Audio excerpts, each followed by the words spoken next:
있습니다. 하나님 아버지, 종려주일 오후 예배로 우리가 주님 존전에 나와왔습니다. 하나님께서 이 시간도 말씀으로 우리에게 은혜를 더하여 주시옵시고, 우리가 싸워야 하는 모든 감당할 수 없는 싸움에서 하나님이 함께 하심으로 말미암아 승리하는 귀한 시간 되게 하여 주시기를 원합니다.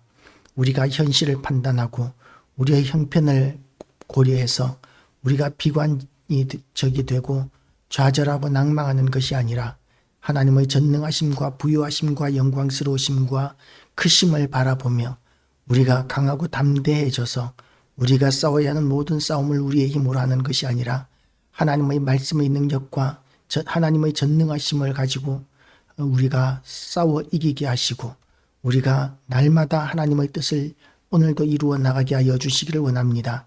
하나님 아버지, 무익한 종의 입술을 오늘도 성령의 숯불로 태우시고 온전한 하나님의 말씀을 선포하게 하여 주시기를 원하옵고 예수 그리스도 이름으로 기도드리옵나이다. 아멘. 할렐루야. 하나님의 은혜가 우리 모두에게 오늘도 가득하시기를 축복합니다. 이스라엘 백성들이 가나안 땅에 들어가기 위하여 가데스 바네아에 모였습니다. 그곳에서 이제 가나안 땅을 들어가기 전에 정탐꾼을 보내기로 합니다. 그 정탐꾼을 이제 보내서 그들이 이제 가나안 땅을 돌아보고 그리고 이제 돌아와서 40일 동안 정탐하기를 마치고 돌아와서 이제 그들에게 보고를 하는데 기념품도 하나 가지고 옵니다. 그들에게 보고하고 그 땅의 과일을 보이고 모세에게 말하여 이르되 당신이 우리를 보낸 땅에 간즉 과연 그 땅에서 젖과 꿀이 흐르는데 이것은 그 땅의 과일이니이다 라고 이렇게 증거물까지 그 땅이 어떤 땅인지에 대한 증거물까지 가지고 옵니다. 가나안 땅 이스라엘 땅의 과일은 지금도 당도가 높기로 유명합니다. 그 땅에서 나오는 대추야자는 그야말로 꿀과 같을 정도로 너무나 달아서 많이 못 먹습니다. 너무 달기 때문에 그렇게 그 땅의 오렌지도 너무나 달고 세계적으로 지금 가나안 땅 이스라엘 땅의 그 과일들은 달기로 유명합니다. 강수량이 부족한 곳이기 때문에 우리나라는 비가 많이 오면 과일들이 싱거워지는 데 비해서 그곳은 강수량이 부족하기 때문에 과일들의 당도가 더 높아지는 것인지는 모르겠습니다. 어쨌든 가나안 땅 그리고 유프라테스 강과 티그리스 강 그 주변은 이제 중동 지역의 젖줄이죠. 그 땅을 대륙의 랜드 브릿지라고 이렇게 이야기합니다. 랜드 브릿지, 대륙과 대륙을 이어주는 다리라는 이야기죠. 그 지역의 이 다른 부분들, 랜드 브릿지 지역, 비옥한 초생달 지역이라고도 이야기하는데 그 이외의 지역은 이제 사막 지역이고 바다고 그러기 때문에 사람들이 함부로 다니지를 못합니다. 비옥한 지역. 그래서 그 땅은 이제 많은 민족들이 지나다니는 상인들의 도로가 되기도 하고 그리고 군대의 진군하는 통로가 되기도 합니다. 그 통로를 허락되지 않으면 그러면 이제 전쟁을 할 수가 없을 정도로 그 비옥한 초생달 지역은 거대한 강대국들이 격돌하는 위치이기도 했었습니다. 이스라엘 백성들은 가나안 땅에서 애굽 땅에서 출발한 지 사실은 얼마 되지 않았습니다. 한 2년 정도 만에 이제 가나안 땅까지 왔는데요. 사실은 그것도 시간이 많이 걸려서 온 거죠. 왜냐하면 시내산에서 한 1년 정도 머물다가 왔기 때문에 그리고 여러 가지 파란만장한 기간들이 있었기 때문에 사실 좀 오래 걸렸다고도 볼 수 있겠지만 어쨌든 가데스 바네아 바로 가나안 땅 코앞에까지 왔습니다. 이제 올라가서 취하기만 하면 됩니다. 그런데 올라가서 취하기 전에 우리가 그 땅을 일단 먼저 정탐꾼을 보내서 탐색하자라고 이렇게 의견을 내고 그것이 좋다고 생각되어서 정탐꾼을 보내기로 합니다. 참으로 현명한 판단입니다. 모든 싸움에 있어서 적을 알고 나를 아는 것이 백전불태라고 이렇게 이야기하고 있습니다. 적을 알고 나를 아는 것이 싸움에 있어서 중요하기 때문에 정탐꾼은 정말 중요한 역할을 하는 것이죠.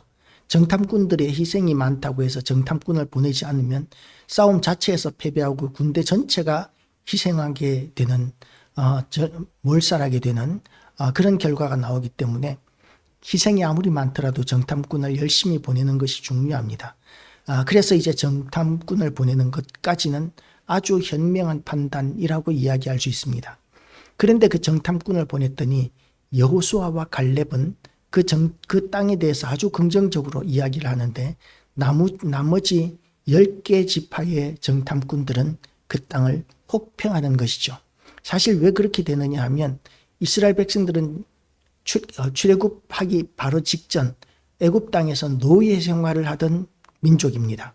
노예 생활을 그렇게 오랫동안 하면서 그들은 노예 근성이라는 것이 생겨났는데 싸우면 우리는 못 이겨. 우리는 주인을 거역하면 맞아 죽어. 그런 노예 근성. 오로지 주인의 눈치를 보고 어떻게 대적하거나 싸워보거나 움직여볼 그런 생각을 하지 못하는 기가 팍 죽어있는 그런 노예 근성에 길들여져 있는 민족입니다. 그런데 가나안 땅을 이렇게 왔는데 아직까지 그 세대가 그대로 살아 있습니다. 그리고 그 땅을 들어가서 봤더니 애굽 땅에 있던 그 사람들보다도 더 강해 보이는 사람들이 그곳에서 살고 있는 거예요.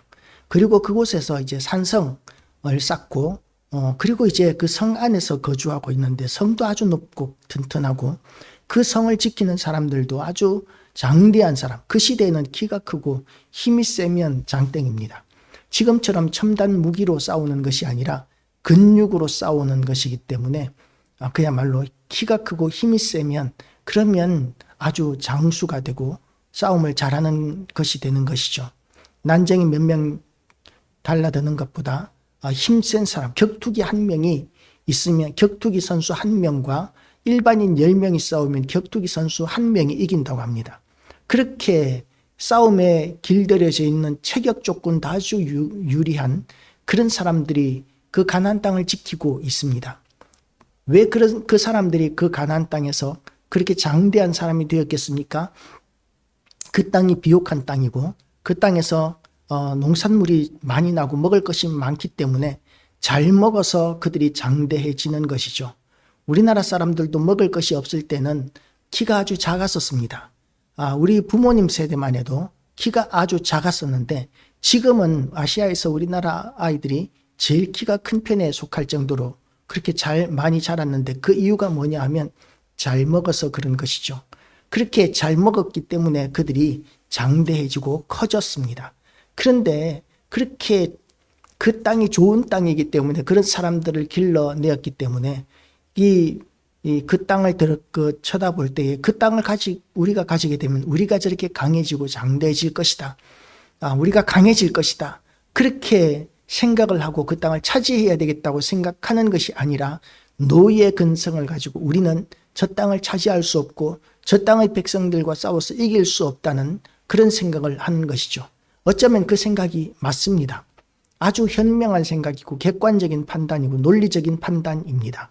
그런데 여호수아와 갈렙은 그 땅을 차지해야 된다고 이렇게 생각합니다. 그 땅은 너무나 좋은 땅이고 기름진 땅이기 때문에 그래서 그 땅을 차지해야 된다고 생각합니다. 우리는 똑같은 그 땅을 보고 두 가지의 아주 다른 판단을 하는 사람들을 보게 됩니다. 한쪽은 그 땅이 너무 좋은 땅이기 때문에 그 땅에 사는 사람들이 너무 강해서 우리는 차지할 수 없다고 생각하는 사람들이고 또 하나는 그 땅이 너무나 좋은 땅이기 때문에 그 땅을 차지해서 우리가 그 땅의 모든 좋은 것들을 누려야 한다고 생각하는 사람들입니다. 지금 이 시대의 사람들은 그것을 긍정의 힘이라고 이야기하고 긍정적인 사고방식, 적극적인 사고방식이라고 이야기하면서 그런 생각을 가져야 한다라고 우리는 스스로 이야기합니다. 적극적인 사고방식, 긍정의 힘 이런 것들을 가지면 그러면 우리가 그 믿음대로 우리가 원하는 대로 많은 것들이 된다라고 이렇게 주장하는 사람들도 있습니다. 그런데 그런 생각은 틀렸습니다. 왜냐하면 그런 긍정의 힘을 가지고 얼마나 많은 제국들이 일어나고 무너졌는지 모릅니다. 아무리 긍정의 힘이 있어도 그 긍정의 힘을 가지고 망한 나라가 있고 긍정의 힘을 가지고 일어선 나라들이 분명히 있습니다.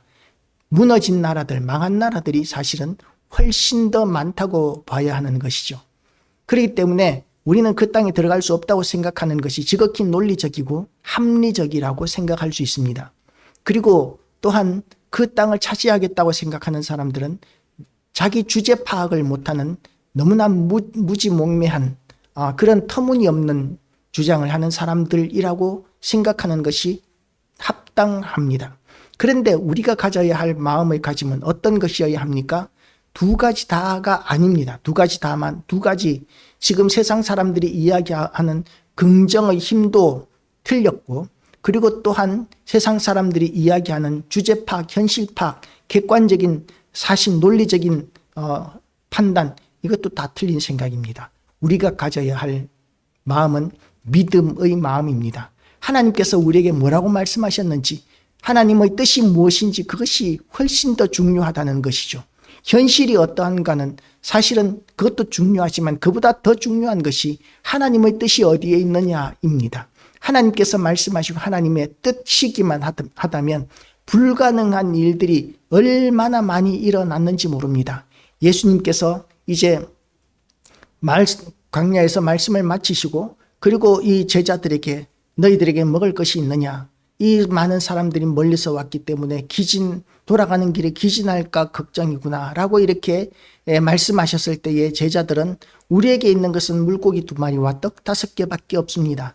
그런데 그것이 이 많은 사람들에게 무슨 소용이 있겠습니까? 라고 이렇게 물었을 때 예수님께서는 그것을 가지고 오너라 라고 이렇게 말씀하시고 그것에 축복하시고는, 그리고는 그 많은 5,000명이나 되는 사람들에게 나누어 주었는데, 그런데 나누어 주고도 남은 것이 7광줄이나 그렇게 남았었던 것을 우리는 성경을 통해서 보고 있습니다. 그리고 또한 사사기를 보거나 또는 열왕기를 보더라도 약한 군대를 가지고 소수의 많지 않은 그런 기드온의 300용사를 가지고 그렇게 많은 미디안의 군대를 쳐부수는 그런 역사를 우리는 보았고, 아수르의 군대를 많지 않은 군대로 그렇게 쳐부수는 그런 역사적인 사건들을 우리는 보았습니다. 하나님의 뜻이 어디에 있느냐, 하나님께서 무엇을 원하시느냐에 따라서 얼마 되지 않는 너무나 연약한 힘을 가지고도 강대한 제국들을 무너뜨리는 그런 일들이 하나님의 역사 가운데는 굉장히 많이 일어나게 됩니다. 그래서 우리는 긍정의 힘도 좋고 또한 현실 파악, 객관적인 사고방식도 중요하지만, 저걸 알고 나를 아는 것도 중요하지만 그보다도 더 중요한 것이 하나님의 선하시고 기뻐하시고 온전하신 뜻이 어디에 있느냐, 하나님께서 무엇을 원하시는가, 그것을 판단하는 것이 훨씬 더 중요하다는 사실을 우리는 인식해야 합니다. 하나님께서 이기게 하시면 이기는 것이고 하나님께서 패배하게 하시면 패배하는 것입니다. 그래서 우리는 현실 파악도 해야 하고 주제 파악도 해야 하고 긍정의 힘도 가져야 하지만, 무엇보다도 그런 것들에 앞서서 하나님의 뜻을 분별해서 하나님의 뜻에 절대 순종하고 하나님의 뜻에 우리의 인생과 우리의 시간과 노력과 우리의 목표를 우리가 걸겠다, 우리의 생명을 걸고 하나님의 뜻에 걸겠다, 그런 것이 믿음입니다. 믿음은 계산하는 것이 아니라 하나님의 뜻에 복종하는 것이고 순종하는 것이고 거기에 우리의 모든 것을 거는 것입니다. 어떤 사람이 폭포 위에다가 밧줄을 달아놓고 그리고 이제 그 밧줄을 타고 이 폭포 위를 건넜습니다. 그러니까 사람들이 막 박수를 칩니다. 모든 사람들이 박수를 치는데 그중의 그 밧줄을 타고 건넜던 그 사람이 제가 이 폭포를 건널 줄을 믿습니까? 라고 이렇게 이야기했을 때 모든 사람들이 보았기 때문에 믿습니다 라고 이렇게 이야기합니다. 그러면 제가 이 폭포를 누군가를 등에 업고도 건널 수 있을 것이라는 사실을 믿습니까? 라고 그랬더니 예, 믿습니다 라고 이렇게 다들 소리를 칩니다. 그렇다면 여러분 중에 누군가 한 사람 제 등에 업혀서 함께 건널 사람 있으면 나와 보십시오 라고 했더니 아무도 자원하지 않는 것입니다. 뭐냐 하면 믿습니다 라는 말은 하지만 자기의 생명을 걸 수는 없는 거예요. 그것은 사실은 믿지 않는 것입니다. 자기의 생명은 걸 수 없다는 것은 믿지 않는다는 것을 의미하는 것입니다. 눈앞에서 건너는 것은 보았지만 그러나 나를 걸 수는 없는 것, 그것은 믿음이라고 이야기할 수 없습니다. 하나님의 뜻에 우리는 생명을 걸어야 합니다. 하나님께서 이기게 하시면 이기는 것이고 하나님께서 패배하게 하시면 패배하는 것입니다. 하나님의 뜻에 순종하는 삶을 사는 것이 승리하는 삶이고 성공하는 삶입니다. 이 세상에서의 결과는 중요하지 않습니다. 하나님의 뜻에 순종했느냐 순종하지 않았느냐는 하나님 나라에서 영원히 하나님의 영원한 상급으로 우리에게 주어지게 될 것입니다. 우리가 그런 하나님의 상의 축복의 주인공이 되는 교회와 성도들 다 되시기를 주님의 이름으로 축복합니다. 기도하시겠습니다. 하나님 아버지, 우리는 세상에서 성공하는 것을 가지고 하나님의 뜻을 분별하려고 할 때가 많습니다.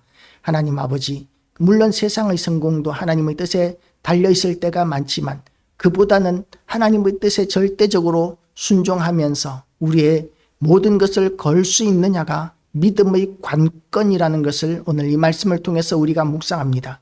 하나님 아버지, 똑같은 현실을 보고도 판단하는 기준은 사람들마다 다를 수 있지만 그러나 우리가 믿음의 사람으로서 하나님의 뜻에 순종하기를 결단하는 그런 성도가 되게 하여 주시옵시고 하나님의 사명자가 되게 하여 주시옵소서. 오늘도 우리를 인도하여 주시옵시고 하나님께서 우리를 통하여 영광 받아주시기를 원하오며 예수 그리스도 이름으로 기도드리옵나이다. 아멘.